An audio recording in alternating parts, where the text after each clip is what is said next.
O podcast que você ouve agora é uma produção da Central 3.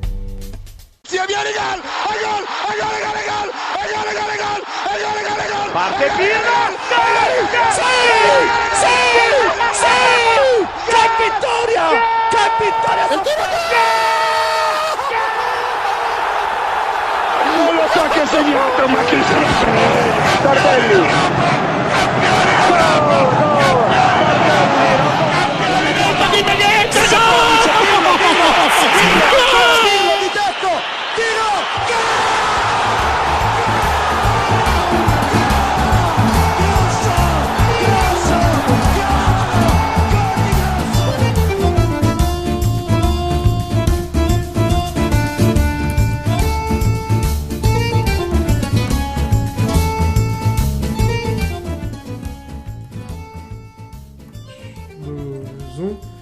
Olá a todos, sejam muito bem-vindos à edição de número 2 do podcast da Cautiopédia.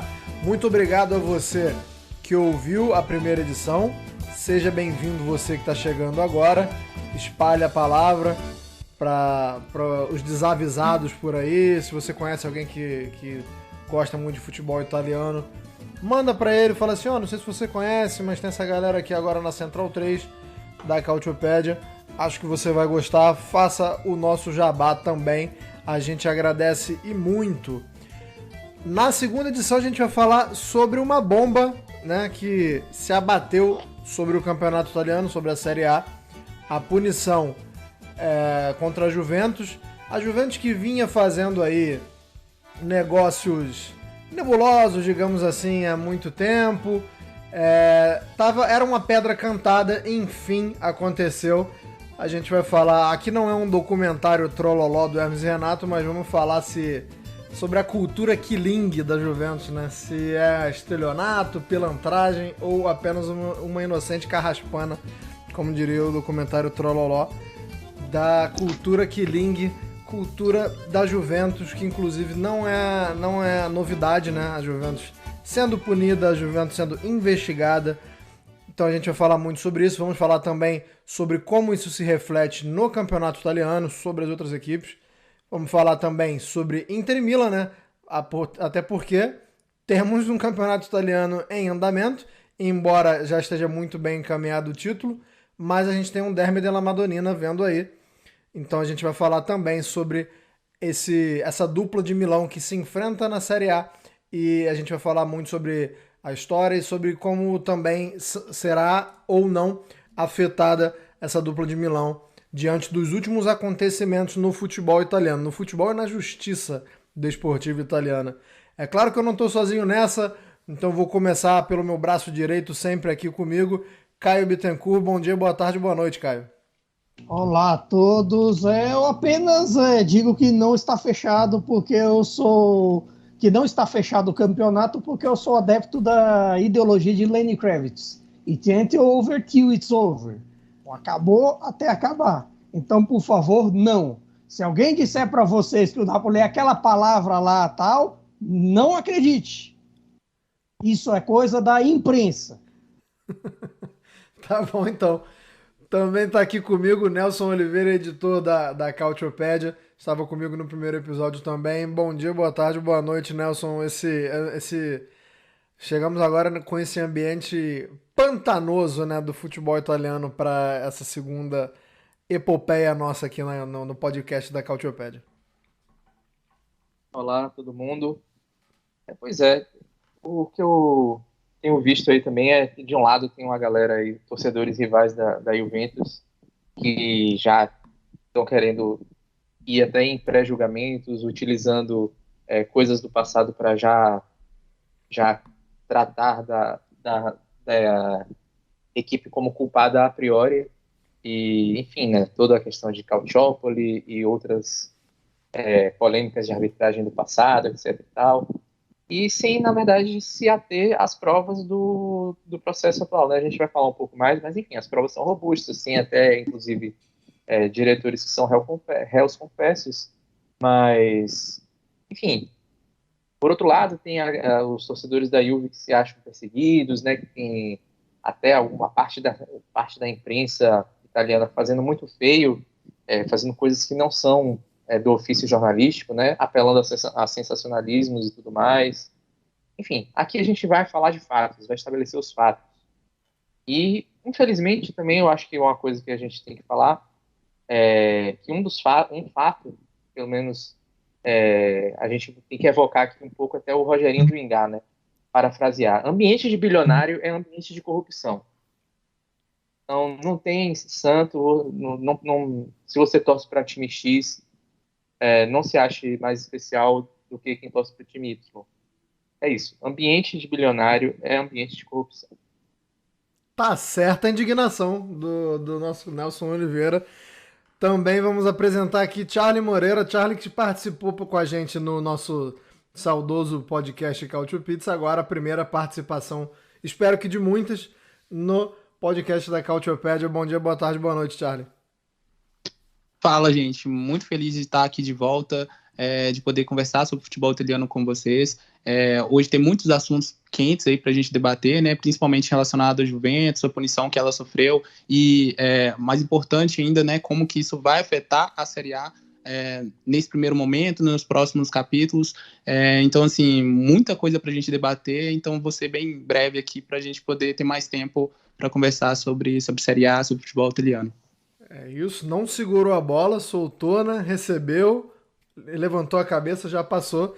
Eu recebo a bola de volta com muito prazer, para já também tabelar com o Nelson. Vamos começar do começo, né, Nelson? E você acabou já dando uma deixa aí de que muita gente já pega a Juventus para ser crucificada por erros do passado. Até tem gente que não sabe nem por que a Juventus foi punida, acredito, né? Que tem sempre na memória uma questão de manipulação de resultados, como você já citou aí do Calciopoli. Então eu queria que você explicasse qual é a bola da vez, né? Estamos falando de uma instituição versátil. Dessa vez não foi manipulação de resultados, foi uma manipulação contábil, né? Uma coisa, outra coisa, né, Nelson? Explica pra gente aí. É o que chamam de doping financeiro, né? Usam essa expressão também. Assim, bem resumidamente, o que é que a diretoria da Juventus fez?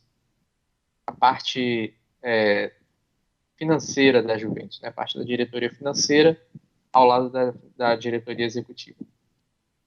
Fez um jogo de cena para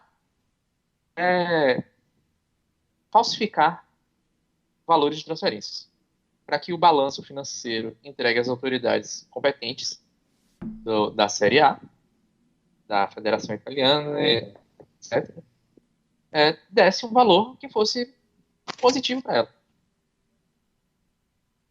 Outros clubes fazem isso? Sim, e inclusive já foram até punidos em outras ocasiões. O Chievo, por exemplo, algumas pessoas podem lembrar que se falar o Chievo faliu. O Chievo não faliu, tá? O Chievo, ele não teve... ele foi punido na temporada 2021 pela mesma coisa que a Juventus foi punida agora, só que com uma quantidade de pontos menor e no final da temporada. Ele não teve condições, na verdade, o dono do Chievo, que é o dono da empresa de doces, né, a Paluani, que patrocina o Chievo há anos, ele não quis pagar as multas necessárias para poder inscrever o time numa divisão profissional. Então o time agora ele está trabalhando apenas com juvenis. Mas ele continua a existir. Enfim, foi punido exatamente por isso. Falsificou o balanço.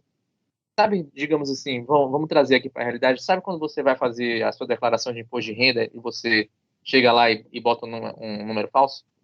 Basicamente, sim, grosso modo, foi isso que a Juventus fez.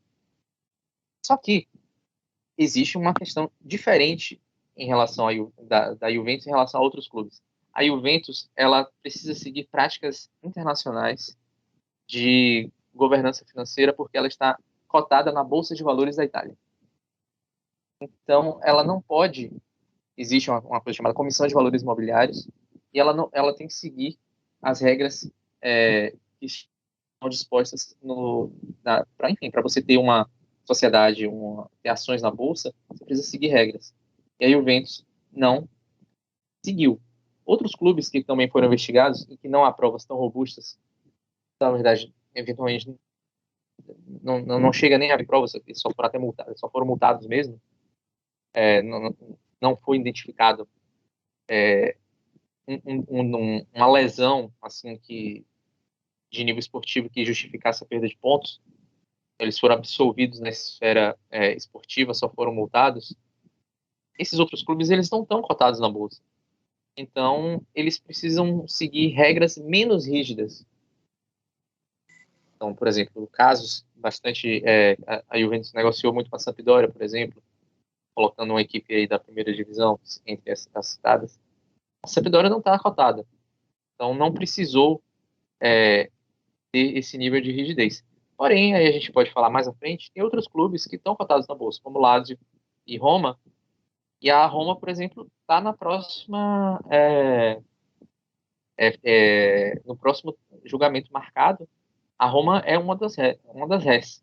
Então, pode ser que, se houverem provas, né, se houver provas contundentes, que a gente não sabe, essas coisas estão correndo em sigilo, né? Algumas coisas da Juventus vazaram porque eram... Enfim, são gravações até, né, de diretores falando sobre os delitos que cometeram. Então, acabaram vazando. No caso, dos outros clubes, a coisa corre mais em sigilo. Algum canário cantou bem alto, né? Mas, Caio, a gente já se deparou nessa última semana com um documento de singelas 36 páginas, né? Mostrando muitas negociações que foram investigadas. Quem acompanha o futebol italiano com mais proximidade, assim que nem a gente, já sentiu um cheiro de clorofila no ar, como diria o grande neguitão do Carnaval de São Paulo, né? Naquela negociação Pjanic e Arthur, a gente já sentia esse cheiro. Até porque de lado de lá, no Barcelona, o Bartomeu também não era um paladino da justiça, né? Mas acabou não sendo essa negociação que fez que a Juventus fosse punida, né? E uma pergunta mais do ponto de vista e do campo moral. O Nelson falou muito bem que a Juventus foi punida porque a estrutura financeira da instituição fez com que ela fosse punida mais severamente pela relação com a Bolsa de Valores, com a Comissão Imobiliária e coisas do tipo. Mas de um ponto de vista moral, não é esquisito que você saiba ou que você tenha indícios de que outros times façam a mesma coisa e que por enquanto só a Juventus tenha tomado essa cacetada que foram os 15 pontos? Vamos começar pela segunda parte. Na questão moral, é relativamente complicado, mas eu acho que é uma situação que o próprio tribunal da federação se pegou meio assim em calça curta. Porque essa questão do julgamento já tinha sido feito anteriormente a Juventus, o Napoli na situação do Osimhen, que acabou sendo absolvido novamente, primeiro por falta de provas, segundo porque acabaram provando que os contrapesos na negociação do Osimhen com o Lille, tanto Carneses quanto os 3 jogadores da base que acabaram sendo dispensados depois pelo clube francês e tudo mais, nesses casos acabou-se não encontrando provas de que isso teria sido feito com dolo. No caso da Juventus, isso acabou acontecendo pelas práticas cotadas em bolsa, porque havia uma investigação externa e porque vem uma outra investigação para a Juventus aí, que essa sim seria até mais grave que a história das chamadas plusvalência, o ganho de capital, mais-valia, chame como você quiser. Mas nesse caso, a FGC acabou pensando assim que, tipo, com as provas robustas que a justiça tinha, com todas as interceptações, com todos os documentos, alguns até que nesse caso acabou sendo uma provas cabais, como por exemplo a história do Nathan Ake para o Olympique de Marselha por 8 milhões, que estava sendo registrada num documento original com o clube francês e acabou sendo mexido com caneta pelos dirigentes da Juventus, tudo assim escrito em cima e tudo mais. Seria uma troca simples, mas acabou se criando um valor e tudo mais. O problema é que, no fim das contas, isso foi feito por diversos jogadores. A Gazeta dello Sport chegou a levantar que foram cerca de 23 negociações só da Juventus, com mais de 40 jogadores envolvidos na história. Você tem diversas histórias nisso aí. Você tem diversas histórias com diversos clubes. Era uma prática relativamente comum? Era. Mas pelo contexto, a FGC ficou meio com mãos atadas ao, assim, se eu não punir agora, não tem como com o tanto de interceptações. E assim, porque ainda não... É claro, alguns vão ser julgados em uma data que vem aí. Mas se até o momento não foram julgados, por enquanto, ainda não se teve novas provas. E podem ter novas provas. Embora é o tipo da coisa. A gente falava lá no Cautio Pizza, eu, Nelson, todo mundo, assim, nos 3, 4 anos que tiveram de Cautio Pizza, o quanto algumas negociações eram com valores inflados e estranhos. A própria, seja das histórias maiores, como Arthur Pianitti, como às vezes até se citou ali também que poderia ser a troca do Caldara pelo Bonucci, como algumas que pareciam absurdas. Por exemplo, aquela troca com o Barcelona entre o Matheus Pereira e o Alejandro Marques. 2 jovens de base, 2 jovens que não jogaram, e no fim das contas ficou por aí. E tome 8 milhões. E aí tem aquela do Sturaro valendo quase 20. Veja bem, o Sturaro. Fora outros que nem chegaram a vestir a camisa da Juventus adulta. Você tem casos tipo como Aldero, como Demiral, como vários outros que viraram contrapesos. E essas coisas já davam meio que esse cheiro de clorofila no ar. Mas não havia provas. Agora, com os documentos, com as interceptações, ficou-se com mãos atadas. Primeiro para tirar 9 pontos, depois aumentou a pena para menos 15 pontos. E mesmo assim, o máximo mesmo que a Juventus tente recorrer, só se o Tribunal do Comitê Olímpico eventualmente julgar que se cometeu um abuso no julgamento, se cometeu algum erro na jurisdição, dificilmente se reverte. O Comitê Olímpico, até que eu me lembre, o Comitê Olímpico só reverteu uma decisão da FGC só no caso do Napoli com a Covid, que tinha uma ordem federal por cima. Mas fora isso, raramente reverte. Esse é o X da questão. E tem outra coisa, né? Tipo, já considerando que, enfim, existem os grampos, né, como o Caio falou, provas físicas até que foram colhidas, né, coisas que a diretoria anterior da Juventus tinha até deixado registrado e tudo mais.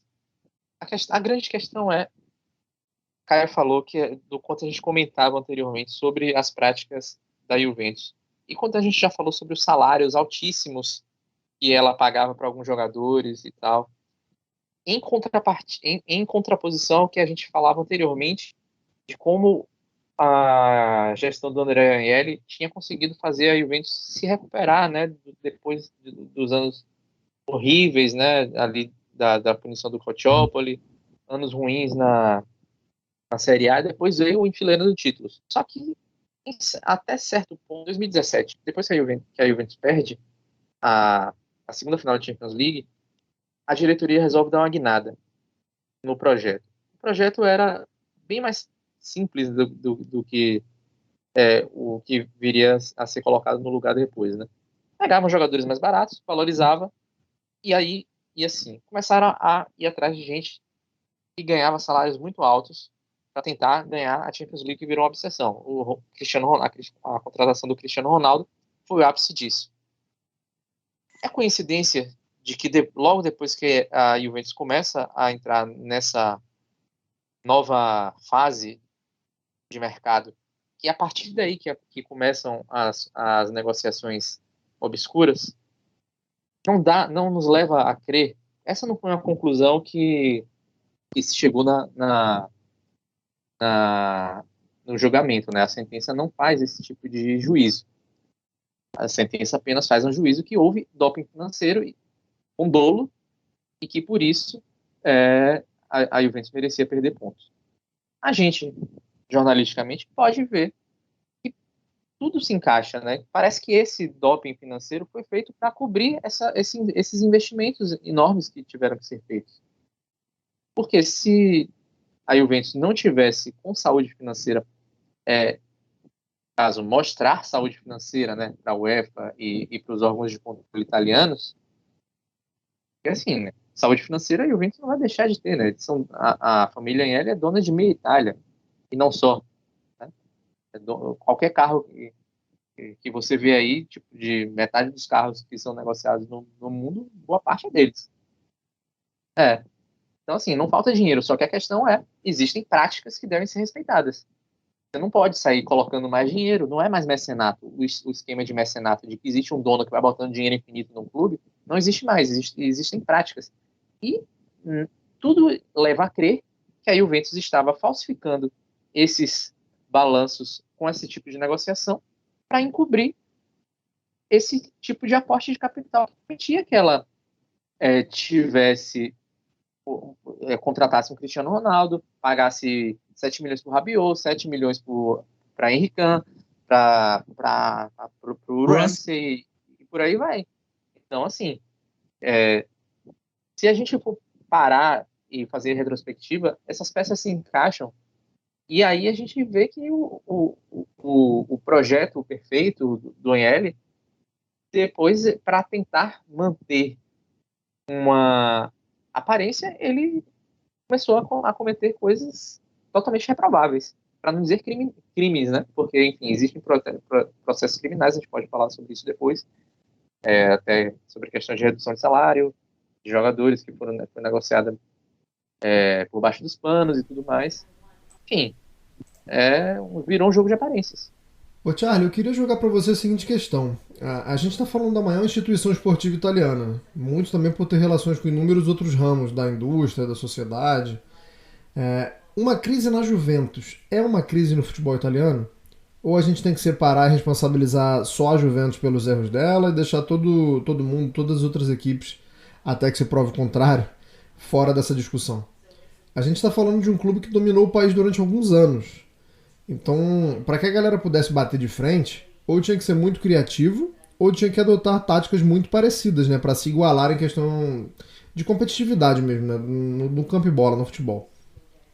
Como é que isso se reflete nos outros times? A gente viu agora um mercado de inverno muito tímido na Itália, por exemplo. Eu quero saber a sua opinião se isso tudo está ligado. Então, acredito que sim, essa punição que a Juventus sofreu, né, todo esse escândalo aí, impacta negativamente na Serie A e em todos os outros times, porque, como você mesmo disse, né Anderson, a Juventus ganhou 8 títulos consecutivos, 8 Scudetti. Foi um exemplo de gestão nos últimos anos, trouxe a maior contratação da década passada para a Itália, que é o Cristiano Ronaldo, foi a 2 finais de Champions League. Então, assim, esse ataque, esse escândalo que cai sobre a Juventus, assim, impacta negativamente para a liga em geral, assim, e eu acredito que, assim, se houver uma outra punição, né, como até o Allegri disse depois da derrota para o Monza no fim de semana passado, né, que é para eles já começarem a olhar para o rebaixamento, eles têm agora só 23 pontos, né, então, assim, isso pode ser um indício de que pode ser que haja uma outra punição à Juventus, e isso traz uma mancha ainda maior para o futebol italiano como um todo. Em 2006, no Calciopoli, a conquista da Copa do Mundo ali meio que deu uma maquiada em todo esse escândalo envolvendo, mas assim, e depois a Inter também foi campeã uns anos depois da Champions League. Só que agora, quais as perspectivas futuras sobre o futebol italiano? O mercado de transferência da janela agora de janeiro foi assim, bem tímido. Hoje, no deadline, quais as maiores contratações, sabe? Luca Pellegrini, na Lazio, e só, enquanto Premier League nadando em dinheiro, outros jogadores com mais renome, assim, indo para ligas mais esporádicas. A tendência é que no próximo mercado, né, no verão europeu, a partir de junho, algumas estrelas deixem os principais times. O Skriniar já está acertado com o PSG, e olha que o Skriniar era o capitão da Inter, né, não deve ser mais. Brozovic também deve deixar o clube, o Rafael Leão está na mira de vários clubes e ainda não renovou o contrato com o Milan. Então, assim, além da debandada, né, que deve ocorrer na Juventus, caso ela não chegue às competições europeias, porque aí, assim, sem Liga Europa e Champions League, se bem que o dinheiro de Liga Europa, assim, é praticamente irrisório se comparado à Champions. Então, assim, acredito que muitos jogadores ainda devem deixar o Juventus. Assim, o panorama, sobre a minha perspectiva, é muito ruim, e ainda também tem a questão dos direitos de televisão, né? Os direitos de televisão da Série A é 1/9 da Premier League. Então, é praticamente impossível você competir com times que recebem tanto dinheiro, né? Tem gente, deixa eu só embarcar rapidinho. Tem gente até que tem defendido de forma, assim, bem idiota, vou usar esse termo aqui, que a Juventus não seja punida, porque isso vai afetar o futebol italiano como um todo. Sim, vai afetar sim o futebol italiano como um todo, porque a Juventus é a equipe mais rica do país, uma das maiores compradoras, e isso vai afetar todo o sistema. Mas isso não pode ser carta branca para a Juventus fazer o que quer. Desculpa, não dá para passar a mão na cabeça da Juventus, porque a Juventus é uma potência. Então, assim, se punir vai afetar o futebol italiano, a Juventus que tem que ter os diretores, né? Quando a gente fala a Juventus, tem que colocar na figura dos diretores. Eles têm que ter a noção de que eles não podem sair fazendo o que eles querem. Talvez seja difícil, né? Enfim, eles fazem... o clube é das famílias mais importantes da Itália e da Europa desde o século XIX. Então, talvez eles tenham na cabeça que eles podem fazer tudo, porque tudo cai do céu para quem é a Agnelli, mas não é bem assim. Vamos botar o pé no chão. Superliga já deu errado. A Agnelli, assim, se fudeu, né? Vamos botar logo esse termo aqui também, né? Vamos falar as palavras certas. Tá aí, precisando barganhar com a UEFA, porque a UEFA tá querendo punir a Juventus. Tem todos os motivos do mundo para punir. Porque esse doping financeiro não ficou restrito ao campeonato italiano. E a Juventus está barganhando com a UEFA para não ser punida, e a UEFA está utilizando a Superliga para, no caso, que a Juventus desista de uma vez por todas da Superliga, porque lembrem, né? A Juventus permanece no grupo da Superliga ao lado do Real Madrid e do Barcelona. Então, a UEFA está querendo utilizar uma mão lavar a outra, né? Usar uma mão para lavar a outra, para matar a Superliga de uma vez, e a Juventus não ser punida, ou ser punida de uma forma menos impactante. Mas, enfim, os impactos no futebol italiano vão existir, mas não é para passar a mão na cabeça de ninguém, não dá para fazer isso. Qual é a mensagem que se passa dessa forma? E o mais impressionante disso é que, assim, muitos jornalistas, né, pessoas da imprensa lá esportiva da Itália, foram, tipo assim, saíram em defesa da Juventus e tal, e o mais impressionante é que os ultras da Juventus emitiram um comunicado criticando o Agnelli e culpando ele pela punição sofrida, sabe? Tipo assim, se os próprios torcedores reconhecem a má gestão do Agnelli, né, nessa condução de todo esse processo, por outro lado, nós temos jornalistas, pessoas assim com mais acesso à informação que tentam jogar panos quentes sobre a situação. Então, assim, muito estranho isso. Você chama de estranho, eu usaria outro nome, né? Acho que tem gente levando um por fora. Caio, eu queria que você falasse de um ponto de vista esportivo. A Juventus é um time que investe para jogar a Liga dos Campeões todo ano, né? Faz vergonha todo ano, né? Faz vergonha no centro também, mas tá sempre lá. Em condições normais, tá sempre disputando a Liga dos Campeões. E é bom lembrar que ela investiu muito há pouco tempo, né? A gente tem a chegada do Vlahovic, a volta do Pogba. Como é que fica o panorama agora? Eu não sei se a saída do McKennie pro Leeds já é um reflexo de que vão apertar os cintos, né? Se foi uma oportunidade que o Leeds viu, o Leeds que contrata muitos norte-americanos, né? Talvez tenha se aproveitado dessa situação para pegar mais um para a Colônia, mas eu não sei se já é um sinal de alerta, né, de que a Juventus vai precisar vender. Talvez. Se você for levar em conta que depois da derrota para o Monza nesse domingo, O Alegre mesmo falou que tem que garantir os pontos para salvação. O Alegre falando em salvetes, com 23 pontos, virou uma situação complicada. Tudo bem, você perder muito ponto assim, e a situação que está fazendo a Juventus frequentar a segunda página da tabela, talvez pela primeira vez, desde que o campeonato tem 20 clubes, é uma situação assim, inédita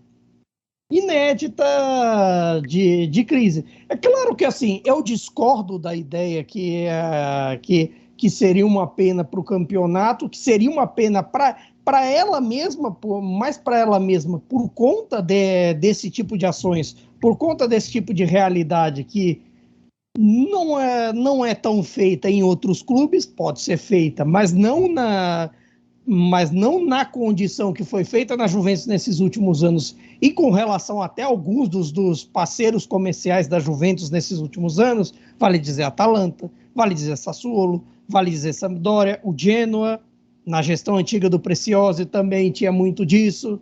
Alguns outros, nesse aspecto, você sentia que essa situação. E não creio que, mesmo a Inter com seus problemas financeiros, vamos falar já, e o Milan bem administrado, para não falar, por exemplo, de Roma com dono novo, a Lazio que não tem problemas financeiros, e o Napoli que é administrado de um outro jeito, de uma outra forma, não necessariamente tem a ver com esse conceito da Juventus. Mas jogadores da Premier League estão sendo contratados por toda parte. Olha, eu acho que cada cabeça deve ser uma sentença e cada negociação deve ser tratada de acordo com a sua realidade. Podemos falar sobre isso depois, mas no caso da Juventus, eu acho que ao mesmo tempo dessa situação, que eu acho que naturalmente deve ter abatido o elenco, abatido o trabalho do Alegre nesses últimos jogos, ao mesmo tempo talvez haja uma sensação de que o que está sendo julgado na justiça comum, da questão dos salários, seja até pior. Possa até causar mais perda de pontos, pode até causar um rebaixamento, alguns falam. Porque realmente podemos dizer até que é uma situação mais grave, porque no fim das contas, até para situar o nosso querido ouvinte, o que a Juventus fez? Em março de 2020, no meio da pandemia, a Juventus anunciou com folga para o mercado, nós fizemos um acordo de 3 ou 4 meses assim, de redução salarial e tudo mais, foi lindo, beleza. Naquele período, no dia do anúncio, inclusive, a Juventus teve uma alta de 7% da Bolsa italiana, 7,5%. E, no fim das contas, descobriu-se, com interceptações, com mensagens de jogadores, depoimentos, que alguns deram também, o Dechilio, inclusive, como jogador da Juventus, ficou sendo visto pela torcida como caguete. Cristiano Ronaldo também é outro que pode depor no processo. Alguns deram uma negada, como Chiellini, Buffon, Bonucci. Mas, por exemplo, se você for parar para pensar, a Juventus, assim, neste acordo, ela fez um falso acordo, pagou pela metade e não pagou alguns dos salários. Para você ter uma ideia, nessa situação ficou resolvido mais ou menos que a Juventus deve coisa de 19, 20 milhões para o Cristiano Ronaldo. E o Cristiano Ronaldo vai depor ainda nessa história. Ele ainda vai abrir o bico nessa história. Afinal, tem o dele para receber nada. São 2 meses de salário do Cristiano Ronaldo. 2 não. Chegava quase 2 meses de salário, seria do Elite. Do Cristiano era 30 por temporada. Nelson, eu queria que você falasse mais do ponto de vista individual, de punições que deviam ou que devem acontecer. Se os jogadores foram lenientes, participaram de forma passiva dos esquemas, e falar também da figura principal de todo esse inquérito, né, que é o Fábio Paratici, que inclusive recebeu uma pena pesada de não poder atuar no futebol italiano por alguns anos, mas isso não abrange o atual emprego dele, né? Ele trabalha no Tottenham e pode continuar trabalhando por lá. Não está muito errado isso não, eu não sou especialista em legislação, em nenhuma legislação, né? Mas assim, de orelhada, eu acho muito esquisito que o principal responsável por todo esse mecanismo continue trabalhando tranquilamente em outro país. E também que os jogadores não são muito trazidos para a discussão, né? A gente sabe que muitos jogadores eles deixam tudo na mão do agente e às vezes não sabem nem o que estão assinando. Mas não pode ser uma mensagem ruim e não é ingênuo achar que os jogadores não possam ser responsabilizados também? O problema dos jogadores é que, no fim das contas, eles são empregados, né? Então, assim, existe uma... Mais que eles sejam empregados que ganhem muito, empregados que tenham bastante regalias em relação a outros trabalhadores assalariados aí do mundo, né? Mas podem sofrer represálias também. A gente já viu no futebol italiano, por exemplo, é bastante comum, ou era bastante comum, o jogador ser afastado porque não queria cumprir algum tipo de acordo com a diretoria. Às vezes o jogador pode alegar que ele foi ameaçado, que teve medo de represália. Então, assim, em termos dos jogadores em si, a não ser, por exemplo, o caso do Chiellini, que parece que foi um cara que comandou, né, assim, perante o elenco, esse esquema, né, porque o cara mais próximo à diretoria, né, enfim, aí acho que vai ter que ser analisado caso a caso. Tem esses jogadores mais próximos à diretoria, no caso do Chiellini, até com a possibilidade de virar dirigente da Juventus, talvez até prometida, né, talvez esses jogadores mais próximos eles venham a sofrer sanções maiores. Embora, né, esses aí mais próximos também são jogadores mais velhos, né, então pode ser que eles não venham a cumprir muita coisa, acaba entrando em algum acordo que termine em multa, mas o que eu acho que vai pegar mesmo é para os dirigentes. Ainda teremos cenas dos próximos capítulos, porque ainda teremos a segunda parte do julgamento. Nessa segunda parte do julgamento, sendo indiciada por mais um artigo, porque a acusação é de que eles teriam renunciado a apenas 1 e não a 3 meses de salário, isso vai gerar acusação na justiça comum, na justiça desportiva, e os danos podem ser muito maiores. Aguardem. Aguardem que vai chegar mais coisa. Mas, Charlie, vamos falar de Inter Milan, né? O Milan tá respirando por aparelhos recentemente. Eu acho que o último jogo bom do Milan... Eu não sei. Não sei quando foi. Você vai ter que me lembrar qual foi o último jogo bom do Milan. Inclusive, a intertemporada do Milan já foi muito ruim. Eu lembro que perdeu pro Arsenal, foi goleado pro Liverpool, perdeu pro PSV também. Já era um indício do que estava por vir, né? Teve aquele empate também contra a Roma, que o Milan abriu 2-0, a Roma buscou. E aí depois uma sequência péssima, né? Depois daquilo. O que está acontecendo? O que deu de errado assim? Teve alguma coisa muito determinante para essa queda de rendimento? Uma queda de rendimento muito acentuada, né? Cara, então, o Milan entrou em colapso total. Logo depois da goleada que o Milan sofreu para o Sassuolo no último fim de semana, né? 5-2 no San Siro. Eu vi muitos torcedores do Milan, né, na timeline dizendo que nem na época da Banterera a gente tinha visto um time tão apático em campo, e é realmente essa sensação. Mas assim, o Milan vem jogando mal desde antes da parada para a Copa do Mundo. Não sei se vocês se lembram, mas o Milan sofreu muito para vencer a Fiorentina em San Siro na última rodada antes da parada para a Copa. Foi uma falha do Terracciano, e aí rolou um gol contra lá do Milinkovic, se eu não me engano. Mas assim, o Milan já vinha jogando mal, só que estava conseguindo os bons resultados. Aí no retorno, né, venceu a Salernitana fora de casa, mas passou apertado, o Show fechou o gol. Teve o jogo contra a Roma, que aí entrou em colapso real mesmo. Tomou um empate faltando 5, 7 minutos para terminar o jogo.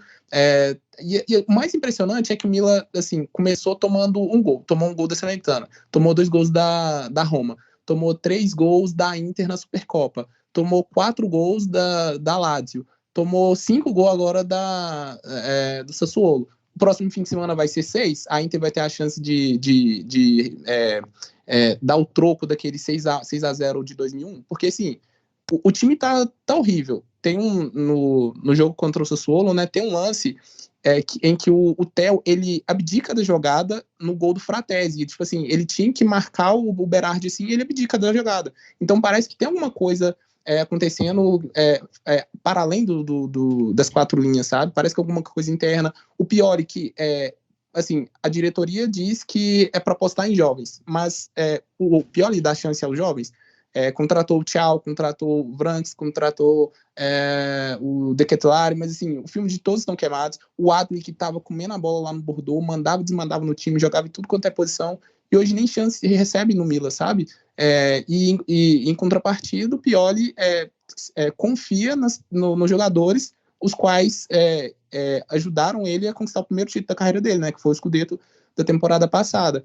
E aí eu cito o Gabbia, e aí eu cito outros jogadores assim que não estão em boa fase, mas mesmo assim tem um respaldo do técnico. Então, assim, tudo parece estar colapsado.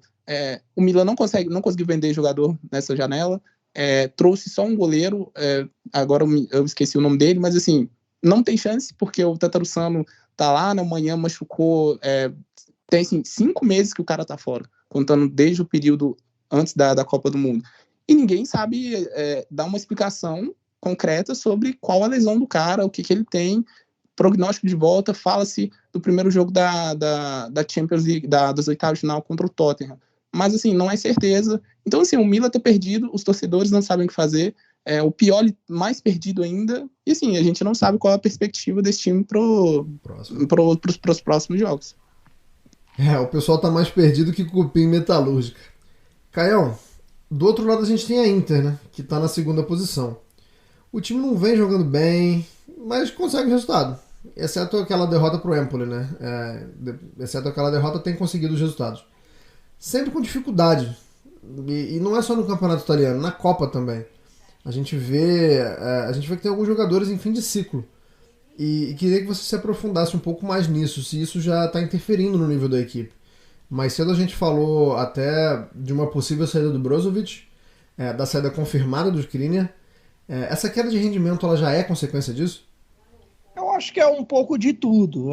Tanto para o Milan quanto para a Inter, às vezes você pode ter a sensação de um fim de ciclo, mas eu acho que assim, tanto para os problemas de Milan quanto para os problemas da Inter, é indissociável a questão física nesse período todo.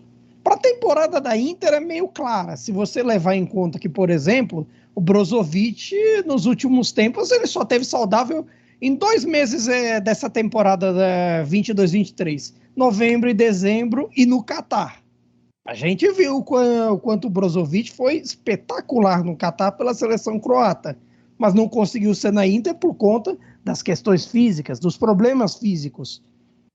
A primeira vez que a gente viu Lautaro e Lukaku nessa volta do Lukaku, depois de agosto, foi hoje, né? Estamos gravando nessa terça-feira, a vitória com a Atalanta da Copa. E ainda assim precisou do Darmian para resolver o jogo, para resolver a classificação da Inter. Tudo bem que é até estranho, a Inter às vezes podia pensar em contratar, sei lá, o Conte para os pontos corridos e o Inzaghi para as Copas. De repente resolvia melhor a situação, alguns problemas do Inzaghi no campeonato. Mas também não se sabe até que ponto é o fim de ciclo para essa galera. O Brozovic já está na Inter há tantos anos. O Skriniar, mesma coisa. O Skriniar, tudo bem que a postura do Skriniar talvez não tenha sido a correta, porque no fim das contas ele cozinhou o galo com a renovação, enrolou e assinou com o PSG pelas costas. No fim da história. É claro, no PSG, ao que tudo indica, ele ganhará por ano quase o dobro da Inter. Coisa assim, ele ganhava 6 na Inter, ele está para ganhar 12, 13 no PSG por temporada. Isso já é muita coisa, mas poderia ser melhor comunicado com a posição de capitão que ele tem. Ou melhor, tinha. Talvez ele perca a faixa no meio dessa brincadeira toda. Mas, dessa altura... eu até acho que assim, a distância que Inter e Milan estão para o topo não representa a força desses elencos e a qualidade deles, mas ao mesmo tempo também é indissociável, não tem como você pensar que não estão lá atrás pelas questões físicas, pelo tanto que esses times sofreram ao longo da temporada com seus problemas físicos, com jogadores que não estão com expectativas de lesões que não se resolvem, e isso inevitavelmente acaba criando um mal-estar, acaba criando assim pouca vontade e tudo mais, ou de repente você começa a pensar em querer sair, a pensar em alguma coisa diferente. Vamos acompanhar a novela Rafael Leão. O Milan desmentiu, mas talvez essa história possa crescer nos próximos tempos. Vamos ver se de repente com um resultado positivo no derby ou uma situação melhor, possa melhorar as situações. Se melhorar as situações do campeonato, vale pensar que tem Champions para os dois. Daqui a 2, 3 semanas, o Milan resolver com o Tottenham e o Porto com a Inter. Então, é inevitável nesse quesito. E no Milan, para pincelar sobre o Milan, é inevitável você não pensar que a defesa que não tomava quase nenhum gol na temporada passada, tenha passado a tomar 2, 3, por conta dos erros do Tatarussano e a questão da ausência do Manhã. O Manhã sozinho, ele resolve muito jogo. O Manhã está entre os melhores goleiros do mundo e não é à toa. Mas eu acho que nessa série de desconfiança que o Rossoneiro tem pelo Tatarussano, vale apostar no Mirante. Talvez o Vasquez esteja meio cru com relação a ter chegado agora do Paraguai e tudo mais, mas de repente passa na fila ali do Tatarussano. Claro que também tem outras lesões que valem dizer, a do Ibra um tempão, o Tomori, o Benasser. Você tem uma questão tática ali que faltou esse trequartista, se falou no Zaniolo nos últimos dias por todos esses problemas. Talvez a gente até fale nisso, mas não veio, então é inevitável. Nelson, para fechar esse derby de La Madonnina, eu queria que você falasse do Lautaro. Ele fez uma Copa do Mundo vexatória, né? Alguns lances patéticos. Por certos momentos ele irritou até quem não estava torcendo para a Argentina, né? Seja por azar, seja por falta de inteligência. É verdade que os outros jogadores parecem menos inteligentes, né, quando estão do lado do Messi. Mas aí o cara volta da Copa do Mundo e começa a empilhar gol, praticamente todo jogo. Tirando o jogo de hoje contra a Atalanta, ele só não tinha marcado contra o Empoli depois da Copa do Mundo. Me corrija se eu estiver errado. O que explica o cara ter saído de uma Copa do Mundo abaixo da crítica para voltar tão bem assim para a Série A? O Lautaro tem dessas, né? Assim, quem acompanha a carreira do Lautaro, sei lá, tá sem fazer nada aí, abre aí o Transfermarkt e dá uma olhada aí. Sequências de gols e sequências sem nada pro Lautaro. A carreira dele é marcada por isso. Ele tem sequências muito boas e sequências horríveis. Na Copa, assim, eu até discordo que ele fez uma Copa horrorosa. Como atacante para fazer gol, sim, mas ele se movimentou muito bem e teve alguns momentos importantes, como tipo, sei lá, fez o gol de pênalti contra a Holanda, que para um atacante que estava jogando mal era um peso danado nas costas. Entrou bem na final também. Então, assim, eu daria um 5,5 para a Copa dele. A gente daria 3, eu daria um pouco mais. Só que aí, o Lautaro, ele, de fato, ele se motivou muito com o título lá no Catar. E ele voltou, só não participou de gol mesmo, marcou gols, só não marcou hoje contra o Atalanta e contra o Empoli, e não participou de gols apenas contra o Empoli, né? Então... Não, até medo do que ele vai fazer domingo contra o Milan. O Lukaku tá de volta, né? O Lukaku é um cara que costuma jogar bem contra o Milan, né? Desde que assinou com a Inter. Ele foi bem contra o Milan em quase todos os jogos. E hoje, né, contra a Atalanta, ele voltou a jogar com o Lukaku desde o primeiro minuto, pela primeira vez desde agosto, né? Então, eu não creio que a dupla começará jogando, né, no fim de semana. Acho que o Inzaghi vai com o Dzeko ao lado do Lautaro. Mas hoje o Lautaro é o cara da Inter. É o novo capitão da Inter, né? É uma coisa que a gente precisa lembrar. O Skriniar provavelmente não vai mais utilizar a faixa e o Handanovic não tem mais jogado. Então, quem ganhou a faixa foi o Lautaro. E, curiosamente, aí a gente pode até trazer um pouco da história do Lautaro na Inter. ele vira titular na Inter com o Spalletti exatamente num que pode faixa de capitão. Foi quando o Icardi começou a diretoria e forçar a saída, e ele perde a faixa e vai para o Handanovic. Quando ele perde a faixa, ele continua sendo titulado por um tempo, mas o Lautaro começa a jogar mais. Então agora a gente está exatamente nesse mesmo momento, e quem herda a faixa é justamente o Lautaro Martinez.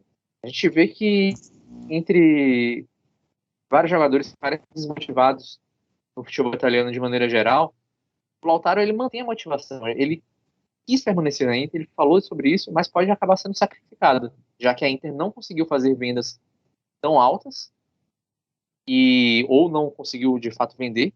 E o Dumfries, eu tenho a impressão de que eles não vão conseguir o valor que gostariam no Dumfries também. É engraçado esse negócio da diretoria da Inter. Venderam lá atrás o Lukaku, tiraram alguns outros, até o Conte saiu por isso, pensando, não, vamos resolver a crise financeira, e perde jogador, tá para perder mais um outro e nada se resolve, não se criaram formas. Acho que essa crise dos chineses é um pouco maior. Eu acho que isso só se resolve, talvez até com troca de dono.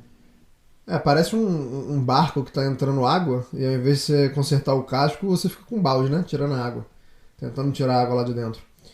A gente vai chegando ao fim do episódio número 2, mas a gente ainda tem um tempinho, então vou deixar cada um da sua consideração final. Sendo educado, né? Sou uma pessoa educada, às vezes pode não parecer, mas eu sou uma pessoa educada. Eu vou começar com quem é mais visita aqui, né? Charlie, por favor, começa você com suas considerações finais. E foi um prazer ter você aqui com a gente. Eu que agradeço, espero participar novamente. Bom, a minha consideração final é para na próxima rodada, né, tenha bons jogos, que tenha um grande derby della Madonnina, e que vamos esperar os próximos desdobramentos do caso da Juventus, né? Se vai haver uma nova posição, como é que vai ficar essa questão, como que os poucos reforços que chegaram nessa janela agora de janeiro vão se encaixar nos seus respectivos times. Então, assim, tomara que dê tudo certo e que em breve esteja aqui de novo, novamente. Caio Bittencourt, seu destaque final por hoje.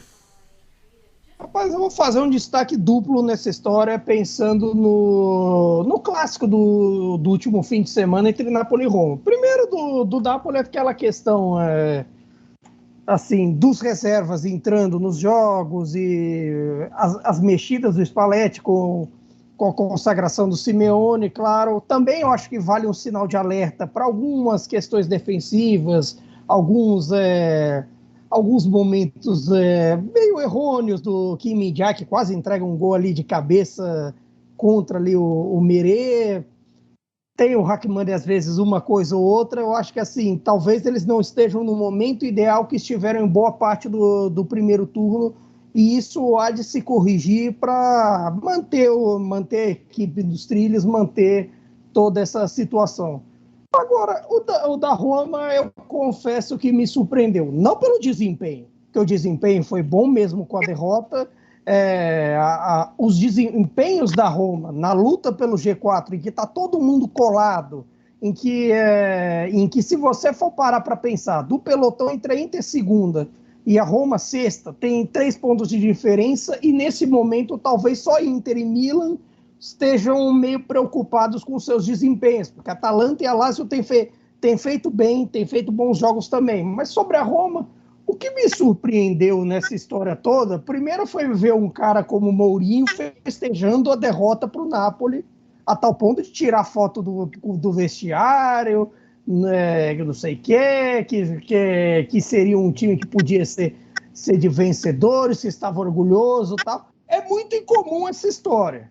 Ainda mais de José Mourinho, você vê isso. Segundo é toda essa questão com o Zaniolo, que eu acho que assim, foi o grande derrotado dessa queda de braço que Mourinho e a Roma, com sua torcida, com todo esse negócio, teve. É bem verdade que o Zaniolo errou em algumas histórias.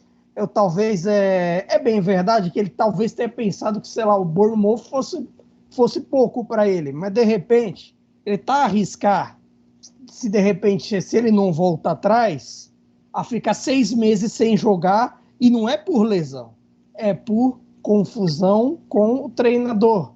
E o problema é que nessa história toda, em meio a essas confusões com o Mourinho, confusões com a Società, que se chama, com dessas coisas de renova, não renova, dessas coisas, se fala muito da figura da mãe do Zaniolo, que é agente dele e tudo mais.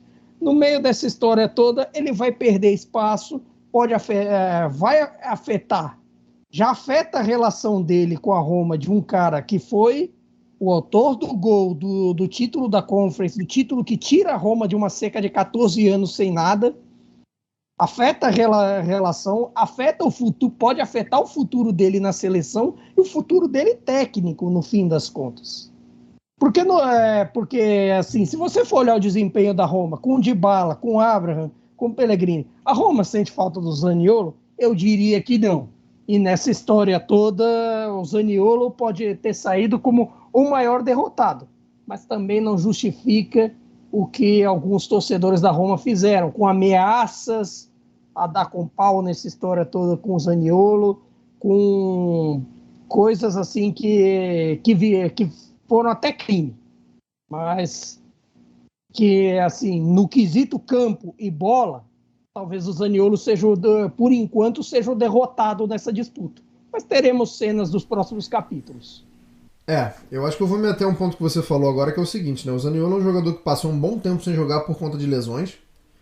Daí tinha que correr muito atrás para mostrar que todo aquele potencial que ele tinha antes não tinha ido por água abaixo, por causa das lesões. E aí pode ser que ele fique um tempo sem jogar de novo, né? Mas dessa vez por uma questão de comportamento, ou temperamento, ou de não concordar com o Mourinho, né? Nelson Oliveira, seu destaque final, querido. Eu vou destacar a corrida pela Conference League. A gente, quer dizer, na verdade, nesse momento, né, a Conference League ficaria com o sexto colocado, que a Roma tem 37 pontos, 8 pontos à frente da Udinese, mas é bem provável que essa vaga do sétimo lugar seja aberta por causa do vencedor da Copa Itália, né? Deve acabar sendo um dos times classificados para Champions League ou Liga Europa. Essa briga, ela tá bem interessante porque a gente pode acabar vendo times que há muito tempo não disputam competições europeias. Então, um desses times que há muito tempo não disputa pode acabar ganhando essa vaga aí, até beneficiado também pela punição que a Juventus levou e pela irregularidade da Fiorentina. Então, a gente tem a Udinese em sétimo lugar. A Udinese, ela não disputa nenhuma competição europeia desde 2014. Depois a gente vem com o Torino em oitavo, e o Torino não disputa competição europeia, fase de grupos, no caso, da Liga Europa, a última vez que ele disputou em 2015. Ele chegou até a se classificar para os preliminares em 2020 e 2019, mas não entrou na fase de grupos. E aí depois, na sequência, a gente tem o Bolonha, que a última vez que disputou uma competição europeia foi a Copa Intertoto, a finada Copa Intertoto em 2002, e se a gente não considerar a Intertoto, né, que era um torneio assim, de acesso à antiga Copa UEFA, e que acontecia no início da temporada e tudo mais, a última vez que o Bolonha disputou uma competição plena, uma competição europeia plena, foi em 1999-2000.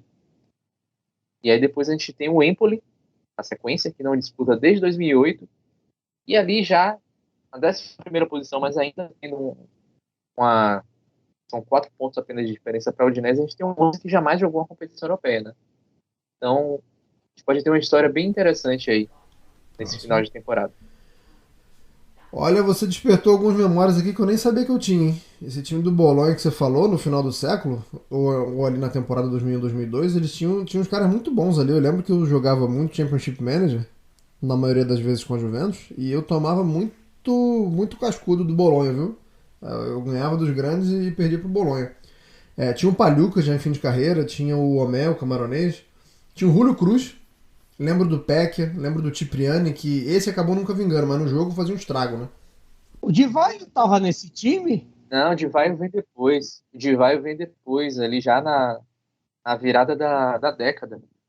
Esse time aí era o time do Júlio Cruz mesmo. E era um time com um monte de jogadores italianos. Tinha até o Tinha o Zaccardo no início da carreira. Tinha o Signore em fim de carreira também, Giuseppe Signore, tinha o Gamberini na zaga. Do Zaccardo eu nem lembrava, não. Eu vou procurar mais. E você que está ouvindo a gente, procure também, não só sobre o Bolonha, mas de outros times italianos também, vale muito a pena. É um exercício muito bacana. A gente se despede do episódio número 2, nos vemos e nos ouvimos em 2 semanas. Como a gente já falou aqui anteriormente, muito provavelmente com mais desdobramentos das investigações. E lógico que falando muito de futebol também, né? Porque volta e meia tem investigações, volta e meia tem manipulação, falcatrua. Mas o futebol italiano segue firme e forte. E seguirá. Um abraço.